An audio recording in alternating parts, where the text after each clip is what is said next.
Welcome to Gulf Medical University. My name is Suraj. I work as an e-learning manager at Gulf Medical University Ajman. In this episode of the Faculty Development video series, I will be taking you through the Turnitin Assignment.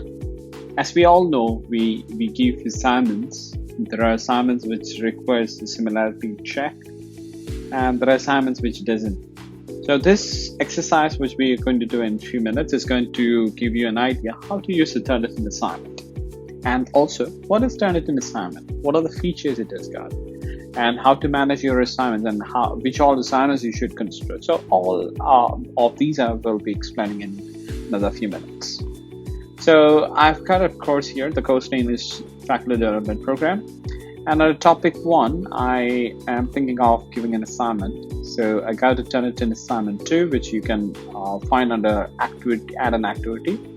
Suppose if your course name is having the combined link for adding a resource and activity, I think in the first section you will find it. In my case, I've got two tabs. One is resource and other is activity. So I'm going to click on Turnitin Assignment 2. When you click on Turnitin Assignment 2, you get a page where you need to do the settings.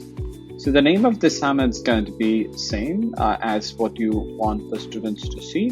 So you can, for example, if this is like week 2 or week 3 reflection, I would say week 2 reflection. So I am just giving the title, and here I can give a summary what is expected from the student. So I would say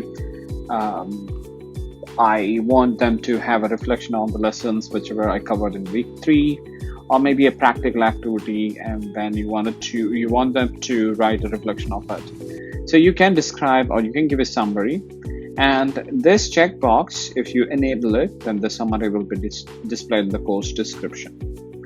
Now, type of submission, you can allow 2 different methods. One is file upload, another is text submission. File upload will allow the students to upload a file.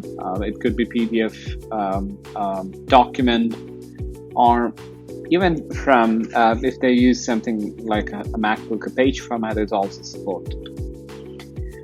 The number of parts is, if you have an assignment and which has got multiple parts, say for example, a kind of research work, or maybe a paper which you are doing multiple reviews with the student. So you can have, if you have something like that, you can create multiple parts. But in my case, I'm going to use it for a reflection, so I just keep 1. And the maximum size of file, what you need to give the students. So maximum is 50 MB. It's much bigger when it comes to a document size. So I think if you want to love it, if you wanted to make it down, you can do that. But I would recommend to keep it as 50 so that you don't end up in problems or students will not complain. So the type, allow any type of file. If you see yes, all the files will be submitted. Display similarity report to students. If you see yes, then they will get to see the similarity report that is going to be updated on their view.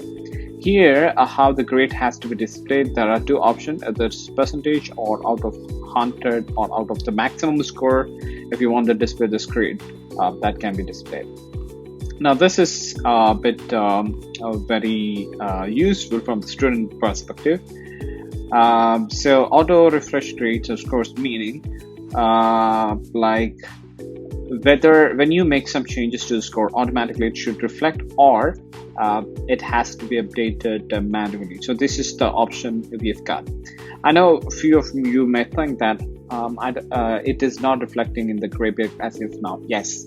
What happened is we renewed the version, we renewed the Turnitin, and then after the renewal there was a version upgrade. That's why some of the features are not available for us at the moment. But by January, we will make sure that the versions, before January, we'll make sure that what are the current version upgrade that has happened in Turnitin will be available for our faculties. Now, coming to the next section, that's grading. You can give a point scale, or you can just even give a none. For example, I want to give a student a link for checking the similarity, just for checking the similarity. So if that is your use case, you can keep the grading as none. So the students will upload the file. The grading is not going to happen. They'll just see the similarity percent. Even you can see the similarity percent, and then that's not going to be added to the grade book. So if you say point, then it's going to be on point. You have to give a maximum score, let's say 10, and then after that you have to categorize it, whether it belongs to assignment or class test, whatever the assessment element which this assignment is going to be part of, you can categorize it. And if you want to give a grade to pass, you can give that. So I'm going to keep 8 on 10 is the passing score. And then if you have multiple part, you would have seen this section coming multiple times. I have only part 1, so I can rename it if you want, and then I can start the date and the due date and when it has to be posted to the students and the maximum score. So you might be confused with the scores coming twice here. The reason is we've made an integration with Turnitin. So what all the scores which you give here, similarly, your Turnitin will also have a course page created under which you can see the scores and things and stuff. So the reason is we have made a backup plan. Suppose if something goes wrong with learning management system, you don't have to worry about the critical assignments. That will be always there as a backup in Turnitin portal. So if you are giving a maximum mark of 10 here in the Moodle, you can give the same as same in the Turnitin portal also. So assignment part 1 is actually the settings which you uploaded in Turnitin portal right from here. You're not moving out of Moodle. From Moodle page, you're going to update the settings in Turnitin portal. Now when it comes to similarity report, do you want the similarity report after the due date? If you see yes, that will be updated. How the report has to be generated, you can have 3 options. One is actually the generated report immediately student cannot resubmit. Generate remote immediately student can resubmit, and after 3 submission the report generated after 24 hours. And then the third option, report generated on due date and the student can submit it. So you can choose whichever option you would like to keep. And so if you want to have an internal test, internal similarity check, you need to store the student's file in the standard repository. So what happens is student 1's file will be compared with student's second student's file, so that the internal checking can be completed. And these are the other settings which also says you want the similarity to be checked, and how much percentage of exceptions you're giving.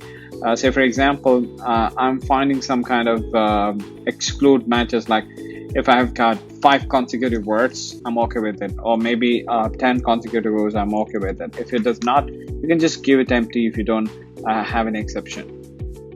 Now this is again, I'm not going to explain it now, but I will be putting another video about the Turnitin rubric, because right now this is not available for our faculty members, but we will be adding this feature onto the portal very soon. So that at that point of time, I will be explaining you more in detail about the rubric from Turnitin. Now here, if you wanted to have activity completion, you can enable it.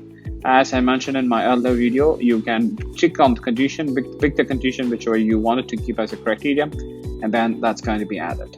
And that's it. When you click on save and display, so your Turnitin assignment is created and it's ready for the students to submit the file. Now, when you click on save and display, you get to see the submission inbox. This is the place where you can find the paper which has been submitted by the student. Now, when the students submit the paper, you get to see the paper ID here, similarity percentage here, and then if you wanted to grade, when you click on grade, it goes to Turnitin basically. So if you wanted to grade them here, just want to give the score here, you can give the score, but unfortunately that's not available right now for us. So skip the grading part as if now. So what you need to do is you need to manually grade it. I'll show you in a minute how to do that. What you can get out of here is the similarity percentage. The similarity percentage will give you the file, how much percent the file is similar to the student. So that's how it works in the Turnitin. Now, how do I give the score for the student? Now, once the assignment is done, and if you find the similarity percentage, when you click on the similarity index, it will open a window where you can see where all similarity you can find. I mean, which all contents or which all concepts they have copied, or which all concepts they have referred from the other sources. So that will give you an idea. So once you complete that, for the time being, as I told you, till we add the new features, what you need to do is you need to either open a new tab and then go to the grade, and then here in the grade, what you can find is you will find this big 3 reflection. Click on the pencil icon and click on override all. So here, if I pick on this student, so for example, I will check the similarity. I will get the score. I mean, I will give the score, or I'll find the score. How much is this student worth of, and then update the score here. And then similarly, I go to the next student, go to similarity index, click on the window. Then it will give you option to see what all things he or she has in similar to the other works, and then come back to the grader view, give the score for this student, and then save this. Also, you can close this window.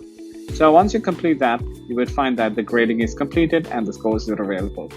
Again, apologize for the inconvenience, because I know it's a double the work with what we are doing, but unfortunately, the upgrade happened while we had already turned into the license. So we are working with the Turnitin company to bring the feature as soon as possible to our faculty members, and I'm pretty confident that before January we will have all the full function features of Turnitin and model integration for you.